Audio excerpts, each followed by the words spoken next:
Hi, good evening. ഞാൻ abacus ടീച്ചറാണ്. പലർക്കും എന്താണ് അബാക്കസ് എന്നതിനെക്കുറിച്ചും എന്തിനാണ് കുട്ടികളെ അബാക്കസ് പരിശീലിപ്പിക്കുന്നത് എന്നതിനെക്കുറിച്ചും ഒരുപാട് സംശയങ്ങളുണ്ട്. പല പാരൻസും അത് നിരന്തരം ചോദിക്കുന്നതാണ്, എന്തിനാണ് ഞങ്ങൾ കുട്ടികളെ ഇത് പരിശീലിപ്പിക്കേണ്ടത് എന്നത്. അപ്പം അതിനുള്ളൊരു ഉത്തരമാണ് ഞാനിവിടെ പറയുന്നത്. അബാക്കസ് നിരന്തരം പരിശീലിപ്പിക്കുന്നതിലൂടെ കുട്ടിയുടെ ബുദ്ധിശക്തി വർദ്ധിക്കുമെന്നുള്ളതാണ്. കുട്ടിയുടെ ബുദ്ധിപരമായ കഴിവ് വർദ്ധിക്കും. കുട്ടി വായിക്കുന്നതും കേൾക്കുന്നതുമെല്ലാം ഓർമ്മയിൽ സൂക്ഷിക്കാൻ കുട്ടിക്ക് കഴിയും. അതുപോലെ കണക്കില് കാൽക്കുലേറ്ററിനേക്കാൾ വേഗത്തിൽ കുട്ടിക്ക് ഉത്തരം കണ്ടെത്താൻ സാധിക്കും.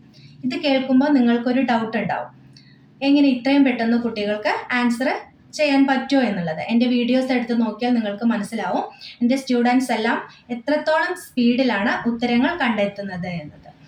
അപ്പോൾ വളരെ പെട്ടെന്ന് തന്നെ കണക്കിൽ കുട്ടികൾക്ക് ഉത്തരം കണ്ടെത്താൻ സാധിക്കും. മറ്റൊന്ന്, പരീക്ഷ വളരെ വേഗത്തിൽ എഴുതാൻ സാധിക്കും എന്നുള്ളതാണ്.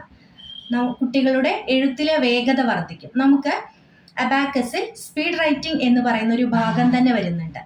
അത് നിരന്തരം കുട്ടികളെ പരിശീലിപ്പിക്കുമ്പോൾ കുട്ടികൾക്ക് വളരെ വേഗത്തിൽ തന്നെ ഉത്തരം എഴുതുവാനും വളരെ പെട്ടെന്ന് തന്നെ എക്സാം കംപ്ലീറ്റ് ചെയ്യാനും സാധിക്കും. മറ്റൊന്ന്, കുട്ടിയുടെ വ്യക്തിത്വ വികസനമാണ്. ഈ അബാക്കസ് പരിശീലിപ്പിക്കുന്നതിലൂടെ കുട്ടിക്ക് ജീവിതത്തിൽ ഒരു ചിട്ടയുണ്ടാവും. അതിലൂടെ കുട്ടിയുടെ വ്യക്തിത്വ വികസനവും സാധ്യമാവും. നിങ്ങൾക്ക് അബാക്കസിനെ കുറിച്ച് കൂടുതൽ അറിയുവാനും പഠിക്കുവാനും താല്പര്യമുണ്ടെങ്കിൽ എന്നെ ഫോളോ ചെയ്യുക, സബ്സ്ക്രൈബ് ചെയ്യുക. താങ്ക്